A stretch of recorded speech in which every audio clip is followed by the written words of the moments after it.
సామెత ఉన్నది, చలి వచ్చినప్పుడే మనం గొంగడి కావాలంట. ఎలక్షన్స్ అయిపోయిన తర్వాత మనకు రక్తం ఉడుకుతున్నది కదా. ఎందుకనంటే వాళ్ళ లిస్టు చూసినప్పుడు ఎవరు ఏమి ఎలా ఈ ప్రజాస్వామ్యాన్ని కొల్లగొడుతున్నారనేది మనం చూసినప్పుడు నిజంగానే మనకు రక్తము ఆవేశం వస్తున్నది. మరి ఈ సమాజంలో చైతన్యం తీసుకురావాలని అందరూ ఇక్కడికి విచ్చేశారు. అందరూ కూడా మాట్లాడుతూ ఒక్కొక్కరు 3 గంటలు 30 గంటల దాకా మాట్లాడేవాళ్ళు మైక్ వదిలిపెట్టకుండా. మరి ఇట్లాంటి మేధావులని ఒక ఐక్యత చేసిన ఘనత మనకి ఇప్పుడు యాదయ్య గారికి దక్కుతున్నది. అందరిని ఒక వేదిక మీదకి తీసుకురావడానికి ప్రయత్నం చేశారు. వారికి సభాముఖంగా ధన్యవాదాలు తెలియజేయాలి. మరి సమాజంలో జ్యోతిరావు పూలే గారు ఎంత కష్టపడి ఈ సమాజ నిర్మాణంలో మన భాగస్వాములు చేశారు. మరి డాక్టర్ బిఆర్ అంబేద్కర్ ఆర్టికల్ రాజ్యాంగం రాసి పెద్ద గ్రంథాన్ని, ఒక పవిత్రమైన గ్రంథాన్ని, కాన్స్టిట్యూషన్ అనే గ్రంథాన్ని మనకు అందించారు. ఈ రోజు నేను మాట్లాడుతున్నానంటే డాక్టర్ బిఆర్ అంబేద్కర్ గారి యొక్క పుణ్యమే. ఆర్టికల్ 14 ఏం చెప్తున్నది అని అంటే కాన్స్టిట్యూషన్ ఆల్ ఆర్ ఈక్వల్ అని చెప్తున్నారు. మరి ఎక్కడ ఈక్వల్ కనిపిస్తున్నాం మనం? జెండర్ ఇక్కడ discrimination, caste discrimination, religion discrimination, all women discrimination. Especially ఎలక్షన్స్ని మనం ఈ తెలంగాణ రాష్ట్రాన్ని, మనకు అన్ని ఉన్న 29 రాష్ట్రాల గురించి మనం మాట్లాడుకోవాల్సిన అవసరం లేదు. ఈ తెలంగాణ రాష్ట్రాన్ని కేసీఆర్ తెలంగాణ ప్రత్యేక రాష్ట్రం కావాలి అన్నప్పుడు మనలందరినీ బీసీ ఎస్సీ మనం చూసినప్పుడు మన తెలంగాణ మనకు కావాలి అన్నప్పుడు మనం ఎందరం పార్టిసిపేట్ చేశాము. మనకు కావాలి, పోరాడాలి ప్రత్యేక రాష్ట్రం కావాలని. కానీ వచ్చిన తర్వాత మనకి ఏమైనా ఒరిగిందంటే జీరో. మనం అందరము 10 సంవత్సరాలు వెనక్కి నెట్టబడ్డాము. 76 సంవత్సరాలలో జరిగిన అన్యాయాన్ని 10 సంవత్సరాలలో వెనక్కి నెట్టేశారు. ఇప్పుడు ఈ ఎలక్షన్లో చూస్తే రెడ్డి రాజ్యం. మరి వీడియోలు పెట్టి హల్చల్ చేస్తున్నారు. మీకు బీసీ ఎస్సీ ఎస్టీ మైనారిటీ మీకు దమ్ముందా? మీ లీడర్లను మీరు గెలిపించుకోగలుగుతారా అని వీడియో చెప్తున్నప్పుడు చూస్తున్నప్పుడు మనకి ఏమనిపిస్తున్నది? అసలు మనము ఎక్కడ జీవిస్తున్నామా? ప్రజాస్వామ్యం ఈ రాజ్యాంగమే రాయకపోతే అసలు ఇంకా ఏమైపోయే వాళ్ళము అనిపిస్తున్నది. మరి ఈరోజు మనము ఇప్పుడైనా చైతన్యం వచ్చి ఎంతమందిలో మార్చాలన్న ఆలోచన వచ్చి ఇంతమంది మీరు ఇక్కడికి వచ్చినందుకు మీ అందరికీ పేరున ప్రత్యేకమైన అభినందనలు తెలియజేస్తున్నానండి.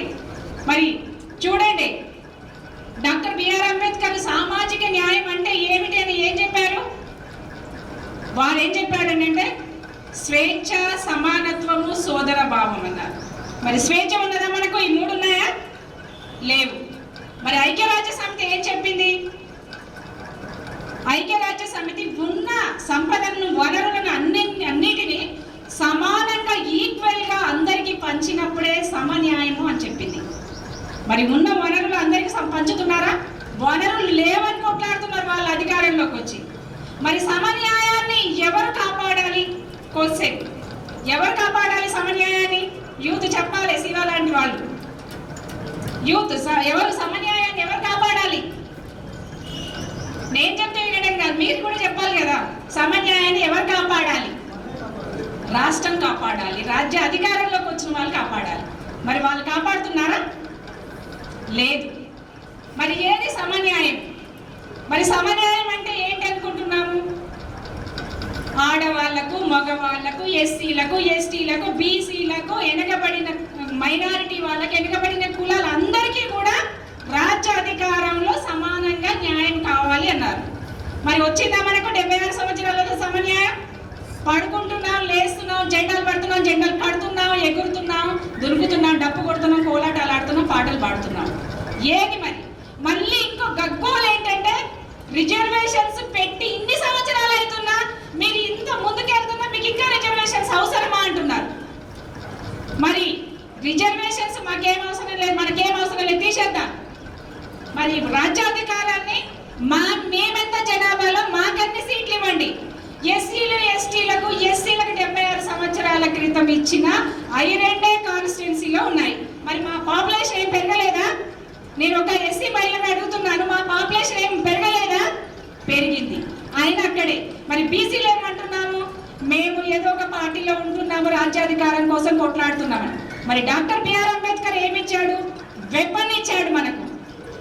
ఆయన మన వెపన్ ఇచ్చి మీరు రాజులు అవుతారా బానిసలు అవుతారంటే అయ్యా మాకొద్దు, మేము చాటుగా వెళ్ళి సీక్రెట్ బ్యాలెట్ ఉంది లోపలికి వెళ్ళి మీకు నచ్చిన మీ నాయకుడిని వేసుకోరంటే డబ్బులు 500 ఇచ్చిన పాపం ఆయనకే వేస్తామని వేస్తున్నాం. మరి ఇంకా 76 సంవత్సరాలలో ఇంకా మనకు చైతన్యం ఎప్పుడు రావాలి? ఎంతమందికి మనం నోర్లు గొంతులు చెప్పుకొని మైకులు పట్టుకొని చెప్పాలి? మన వాళ్ళు ఉంటే ఖచ్చితంగా లోపలికి వెళ్ళి సీక్రెట్గా మనకి నీకు ఎదురుగా మాట్లాడే ధైర్యం లేదు, నీకు ఉద్యోగం అడ్డం వస్తున్నది, లేదా మొహమాటం అడ్డం వస్తున్నది, లేదా బ్రతుకు మనగడ అడ్డం వస్తున్నది, లోపలికి వెళ్ళి సీక్రెట్ బ్యాలెట్లో నీకు నచ్చిన వాళ్ళకి వేసుకుంటే ధైర్యం ఉంది కదా. ఇప్పుడు ఎమ్మెల్యే ఎలక్షన్స్ అయిపోయినాయి, ఎంపీ ఎలక్షన్స్ అయిపోయినాయి, ఎమ్మెల్సీ ఎలక్షన్స్ ఉన్నాయి. ఇంకా కొంతమంది ఏంటంటే ప్రత్యక్షంగా ఇది సమస్య, ఈ సమస్య మీద చెప్తున్నాను నేను. ప్రత్యేకంగా ఏంటంటే చదువుకోని వాళ్ళేనండి ఈ ప్రజాస్వామ్యాన్ని కూని చేస్తున్న వాళ్ళు అంటున్నారు. మరి ఇప్పుడు చదువుకున్న వాళ్ళం కదా గ్రాడ్యుయేట్స్ అంటే. మరి ఈ ఎలక్షన్లో మనకు దమ్ము ధైర్యం ఉన్న నాయకుని ఎన్నుకునే ధైర్యం మనకు ఉన్నదా?